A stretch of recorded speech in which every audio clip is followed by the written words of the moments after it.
Man, Box of Crayons, Chocolate Cream, and Vanilla Cream are such funny YouTubers. What if they lived on a planet that is different from ours, and they were the free presidents of a world that didn't exist but is still better than ours? And what if that world had different evolution and different fruits, different everything from ours? What if Chocolate Cream had its own universe? Meet the Kremlins. This information will only be needed for our story. Then after of our main part of our story world, we will go more in depth about the evolution, history, and more about our world. Meet the Kremlins, the undomesticated version of the creams. These unevolved versions choose to not wear hats. Scientists don't have an exact explanation on why. They have huge fangs used to inject chemicals into its enemies. The first fossil of the Kremlins showed a Kremlin singing. Scientists may think that this singing is a form of echolocation that the creams have adopted into basic communication. One day, two specific Kremlins had decided to go out sailing on boat. Is there a reason? No idea. They were bored? Maybe. They went sailing, finding rocks, finding tsunamis, finding everything, until they reached somewhere else. They found a modern state. Now, before you get confused, yes, there are Kremlins in the modern world of humans. The Kremlins are just far away from the humans, and even the humans know, they just don't decide to fight. The Kremlins arrive and the humans greet them. Meanwhile, the Kremlins actually adapt to the modern world. These two Kremlins develop more and act like humans. And when you least know it, they're both presidents in two different states. Chocolate Cream is the president of Chocotopia. My dog is humping me. Meanwhile, Vanilla Cream is the president of Vanillandia. Chocolate Cream, being the president of Chocotopia, made Chocotopia better. Everyone was happy in Chocotopia. But for Vanillandia, everything is actually going really okay. Unlike Chocotopia, Vanillandia is actually not going that great. In Chocotopia, things are incredible, everything is great. But in Vanillandia, things are below that percentage. I'm not saying that Vanillandia is going terrible. I'm just saying that it's not going that great like Chocotopia. By those standards, Vanilla Cream almost does nothing, but they're having fun playing Uno with Chocolate Cream and Box of Crayons. Vanilla Cream also owns this island, but we'll get into that later. Now, here's the side story for Box of Crayons. Due to the radiation and gas effects of the volcano, which we will get into that soon, formed an island/country. And in the center of that island/country was a waterfall. The start of the waterfall consists of melted crayon. Yes, actual melted crayon liquid. Then, this melted crayon liquid would end up on a lake. When this melted crayon liquid ends up on this lake, because of the pressure and the temperature of the lake, it causes for the melted crayon liquid to form into an actual crayon. And this crayon just crawls out and meets his mom or dad. Overpopulation? That's not bad, because they die a lot. LOL. And you may be asking, well, what is this whole place called? It's called Crayon Oasis. Can we see the maps of everything? Sure. Here is Crayon Oasis. The places in this state consist of Creolito, Niacin, Orkphalion, and Acheron, and the capital being Crayon Falls. Why does it look like an island? Why is it so small? It's actually really, really big. It's really bigger than you think, buddy. Next is Vanillandia. This state consists of Avdul, Aldomna, Hothouse, Kaltor, Vanede, Epolgi, and last but not least, and the capital, Nova York. Remember the little island with the pink stuff that I mentioned? Yeah, Vanillandia is also part of that island. It's like I don't know, right over there. I don't know. Next is Chocotopia, where president. The places of the state consist of Caramel Kisahit, Sweetened City, Chok Ovades, Coco Frieden, and the capital being Krakokoa City. Come in! Chocolate Cream, can I please explain the rest? Please, pretty please. Okay. So, Vanilla Cream is gonna take over the video and explain the history, evolution, and more about everything. And everything I mean by, like, history, evolution, and even new species, new fruits. They're gonna explain the rest. Oh yeah, before I go, I gotta show you this. This is what it looks like. And you may be asking, whoa, what's the Iceland? Whoa, what's the cold part called? It's whatever, okay? Honestly, I couldn't come up with a name, and I couldn't, like, make up anything. So, like, that's, like, the only unoriginal thing about this globe. It's just normal. I don't know. Do you guys remember when I said something about, we're gonna get to that soon? Well, now we're gonna get to that. Vanilla Cream, you can take over now.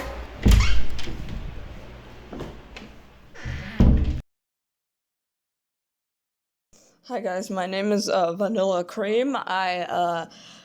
This is my part of the video, and currently while filming, this bitch ass, chocolate ass, is currently in a call with me and he's annoying the fuck out of me, so yeah, thank you. Anyway, so about the history, fruits, and creatures, we're gonna go to the island first because that's something I really want to discuss right now because it will be important later on.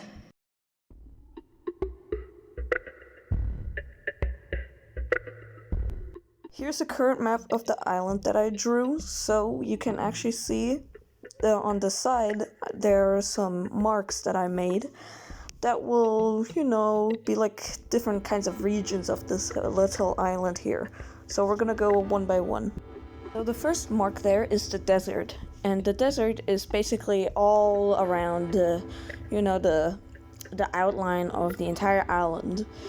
And yeah, you can basically just imagine, what a desert is. It should be self-explanatory.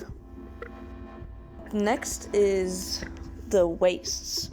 The wastes are sort of like the desert, but there are few plants there.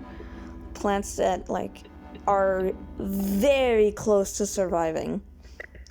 So there's barely any food there, and there are barely any creatures there. Up in the map, which has also a higher survival chance, are the plains. The plains are just very long grassy lands, and there are some creatures there, a lot of creatures, and a lot of little plants there, which the creatures can eat. Then we have the forests. The forests should also just be self-explanatory. I don't really need to go into detail in the forest. There's just a lot of trees there. That's basically everything you need to know.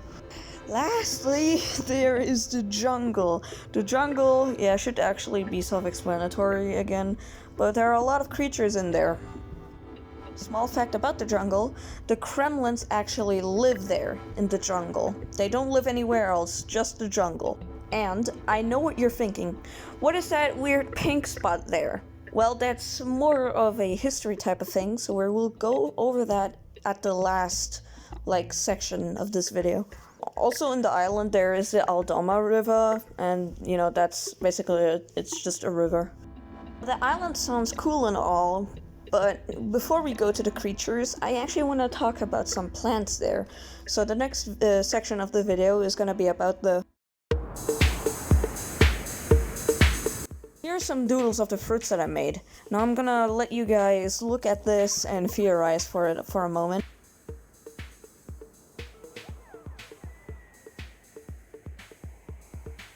Now the first fruit that I'm gonna be discussing is the dumb nut. The dumb nut is a fruit that has a soft shell but a hard core. This fruit is mostly filled with juicy and sweet liquids. It is mostly found in the plains, forests, and the jungle. By being grown inside the ground, they would leave a bump on the surface due to their large size, easy to dig up. They can appear in the wastes as well, but in the wastes there isn't much water apart from the Aldoma River going through it. This waste dumb nut has a very hard shell and an even harder core. There is barely any liquid in it left, and when eaten, it leaves a very sour taste. For short, the dumb nut just grows underground, and you can just dig it up with a shovel or something. Next up is the pemwit. The pemlet is a very odd pumpkin orange-like fruit. In its growth state, its shell is very hard and tough to break. However, when the fruit gets wet, it becomes smushy and cream-like. That's why after the rainfall, everything gets more healthier due to this fruit. There were a lot of theories on this fruit, but this theory is more likely. Due to this fruit growing on skinny trees, or how I would call it, pem palms, it gets barely any water, and when it starts to get wet, the fruit immediately starts absorbing the water, making it become smushy. The pemwit can only be found in forests or jungles. Wow, this fruit is actually very wet. But you know which fruit is also wet? The oblong! Despite it looking like a sea creature, it actually is a fruit. The oblong is like a corn plant but underwater. The hard discs are very easy to pull apart and look beautiful. They are commonly used as accessory. After peeling the discs apart, there are little crunchy orbs inside. This is actually just like candy. Now I don't have a design for these other fruits, but you know what? I'm gonna let you guys decide. Just join the Discord of ChocolateCream and go to art and then post the art of like the fruit that you gave us. But you need to mark it as a fruit. Just put the name of the fruit in there so I can actually list them all out. Yeah, thank you. You're awesome.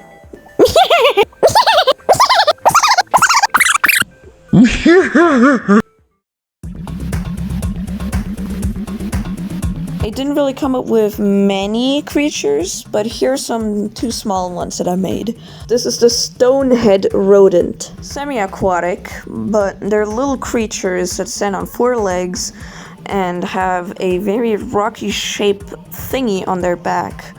And this is mostly for defense and stealth. Example, if a big vulture from the sky looks down, it will only see like a rock thing and therefore cannot really see the creature, which is a pretty good stealth hiding thing, you know? I actually forgot the name of this next creature, but it's just similar to the oblong. This oblong-like thing is actually an insect and is fully aquatic. Well, actually semi-aquatic, because sometimes it will go to land. But yeah, it has a venom, so stay away from this thing. Now, I know you guys have heard of the Kremlins and how they are on an island. But have you heard of these things? Introducing the Nimlins. The Nimlins are a carnivore species, which means that they only eat meat. And the Kremlins, the small ones, are actually omnivores, which means they eat meat and fruits. You know. There are 2 types of the Nimlins, the males and the females. Showing the females first, the females are very tall, taller than the males and stronger than the males. They have longer fangs, they even have horns, they have longer claws, and they have an even more cooler, like, pattern on their body. They also have a very cool looking mane. I really like the females. The males, as previously discussed, are much smaller than the females, and they have a less cooler pattern on their body. But they do possess something that the females don't have. They're hedgehog spikes on their back. These spikes could be used as arrowheads for hunting, but in their time it was mostly used as a defense mechanism. Up next, and extremely adorable and wholesome, are the Weblins. Herbivore species. They are smaller than the Nimlins and are just very chunky and puffy. Both the Nimlins and the Weblins, they both hang out in the plains. The Weblins have a tail with bioluminescent lights on them. They also have bioluminescent lights on their whiskers. The Weblins also have a shovel-shaped mouth, which is great for digging up seeds or something similar to that. The bioluminescent light on their tail and whiskers are used for finding a mate. Their legs allow them to run extremely fast across the plains without tripping over on like some stupid rock or something like that.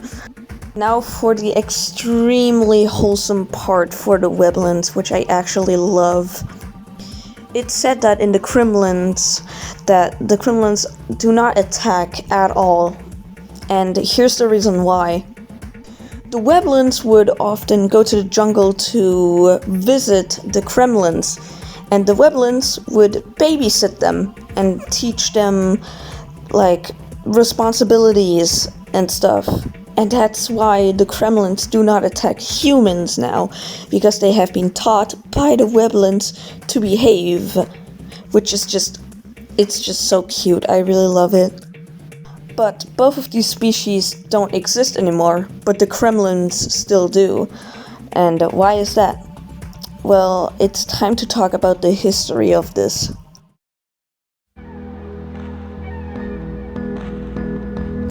Remember the pink area I was talking about in the island? Well, there used to be a big volcano. The Weblins in the plains were looking for food, and the Nimlins in the plains looking for Weblins. The volcano erupted, and the eruption was apparently extremely strong, that at first it actually cut through the island, and that's actually the reason why the Aldoma Lake even came to be. Apparently the eruption was so strong that everything warped into it. Basically everything got sucked into the volcano.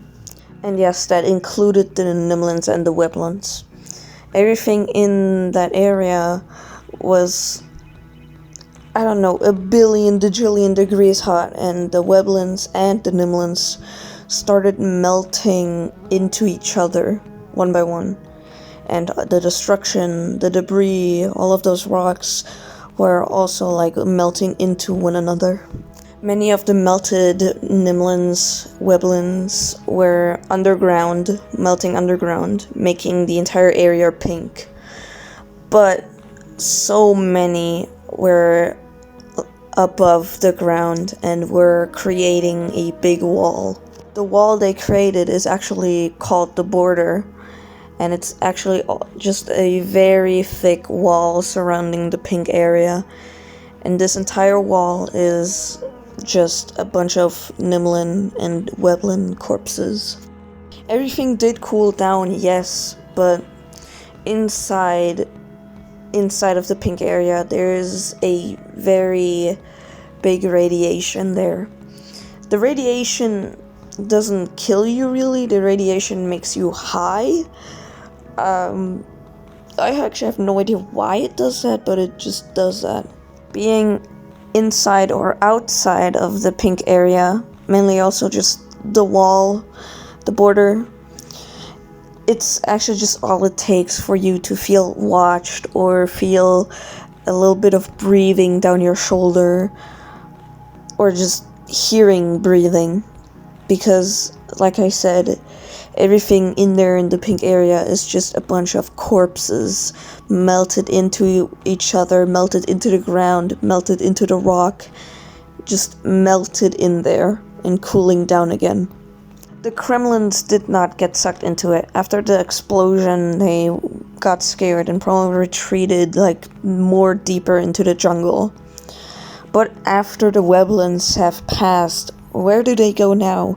Did they retreat to another island because of all of those dangerous predators without the Weblins' protection? Or did they just retreat to another island just for fun? But what do I know? It's just a silly little web story. Anyway, please subscribe to my own channel, ChocolateCream13, and join ChocolateCream's Discord. It would really make my day. Thank you. Here's some men walking for you. I have no idea what kind of template this is, and yeah. And you guys may be asking, what do the flags of... Okay, my dog just walked in. But you guys may be asking, stop licking me, stop, okay. You guys may be asking, what do the flags of Chocotopia, Vanillandia, and Crown Oasis look like? Well, I'm gonna show them to you. Okay, so basically, a fan requested the flags to look like this. It's pretty cool. I love them. Credits to Chocolate Cream fan animations, I think. But To whoever made these flags, comment on the video saying that I made those flags so I can remember and pin ya, I think. Anyways, that's it. Bye. Buenas noches. Buenos días. Buenas noches. Buenos días.